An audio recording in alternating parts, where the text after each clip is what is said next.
Friends ఈరోజు అయితే 3D lyrical video అయితే తీసుకొచ్చిన. ఈ సాంగ్ అయితే చాలా ట్రెండింగ్‌లో ఉంది తమిళ్ వర్షన్‌లో. కానీ నేనైతే తెలుగు వర్షన్‌లో చేసిన. ఒకసారి చూడండి ఎలా ఉందనేది. ఓకే. ప్రతిదీ నీతోనే నీతో ఆది నీదే అడుగే నీతోనే ఈ సాంగ్ అయితే నాకు చాలా అంటే చాలా బాగా నచ్చింది. అండ్ మీకు కూడా నచ్చేలా అయితే ఎడిటింగ్ చేశాను. కానీ మీరు వీడియోలో అబ్జర్వ్ చేస్తే నేను ఒకటే ఫోటోతో చేసిన. మీరు కావాలంటే మల్టీ ఫోటో అయినా యూజ్ చేయొచ్చు, నో ప్రాబ్లం. ఈ సాంగ్ పైన ఒక మినిమం 2 వీడియో చేద్దామని అనుకున్నా. మీరు కామెంట్ చేయండి. ఒకవేళ ఈ వీడియో అంతగా రెస్పాన్స్ అయితే నెక్స్ట్ వీడియో కూడా నేను మీకు బెటర్గా చేస్తాను. ఓకే. ఇప్పుడు ఈ వీడియో నచ్చితే ఒక లైక్ అయితే మర్చిపోదు. ప్లీజ్ లైక్ చేసి మీ యొక్క కామెంట్ చేయండి. మీరు కామెంట్ చేస్తేనే నాకైతే తెలుస్తుంది ఫ్రెండ్స్ నెక్స్ట్ వీడియో ఏం చేయాలనేది. ఓకే. కామెంట్ అయితే మర్చిపోకండి. ఇప్పుడు ఇక్కడ మీకు వీడియో స్టార్ట్ చేసే ముందు ఓకే ఈ విధంగా ఏదైనా బ్రౌజర్ అనేది ఓపెన్ చేయండి. ఇక్కడ నేను సింపుల్గా పిక్సెల్ కట్ వెబ్సైట్ అనేది యూజ్ చేస్తున్నాను. ఓకే. ఈ వెబ్సైట్లో మీకు చాలా ఉంటుంది. మీకు నిన్న చెప్పాను. ఒకవేళ ఆ వీడియో చూడకపోతే లింక్ కింద డిస్క్రిప్షన్లో ఇస్తాను, లేదా ఈ వీడియో లింక్ కిందనే ఉంటుంది. ఆ వీడియో కూడా చూడండి. ఓకే. నేను ఇక్కడ బ్యాక్గ్రౌండ్ సెలెక్ట్ చేసుకుంటున్నాను. ఓకే. సింపుల్గా ఇది చేద్దాం. ఓకే.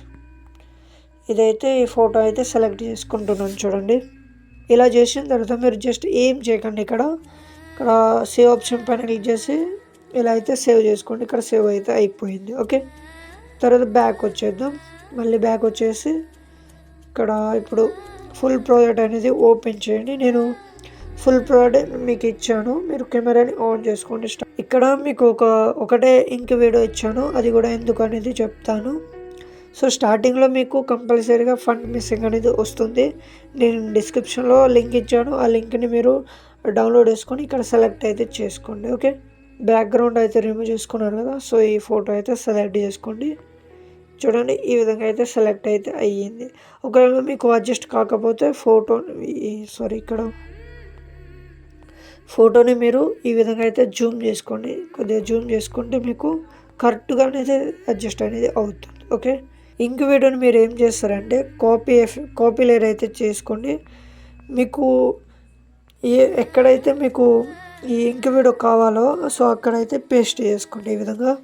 సో మీకు నచ్చిన చోట అయితే ఈ విధంగా అయితే పేస్ట్ చేసుకోండి. ఏదైనా ఒక షేప్ అనేది తీసుకోండి. మీరు ఆ షేప్ని ఈ విధంగా అయితే జూమ్ చేసుకోండి. జూమ్ చేసుకున్న ఎఫెక్ట్లో వెళ్ళేసి ఇక్కడ సెర్చ్ బార్లో మీరు కాపీ బ్యాక్గ్రౌండ్ అని సెర్చ్ చేస్తే బ్యాక్గ్రౌండ్ కలర్ అనేది ఎనేబుల్ అవుతుంది. అండ్ ఇంకోటి వచ్చేసి ఇక్కడ ఒక ఎఫెక్ట్ యూజ్ చేయాల్సి ఉంటుంది. ఇక్కడ సింపుల్ స్టార్ ఫైల్ అనేది ఎఫెక్ట్ యూజ్ చేయండి. మీరు షేప్ని ఎండింగ్ వరకు అయితే జరుపుకోండి. ఓకే. ఇప్పుడు ఈ పొజిషన్ పైన క్లిక్ చేసి వై పైన అయితే సెలెక్ట్ చేసుకోండి. 2+ సెకండ్ అయితే తీసుకుందాం. ఓకే. ఈ విధంగా అయితే జరపండి మీరు. తర్వాత బ్యాక్ వచ్చండి. సేవ్ ఆప్షన్ పైన క్లిక్ చేసి మంచి క్వాలిటీలో ఎక్స్పోర్ట్ అయితే చేసుకోండి. ఓకే.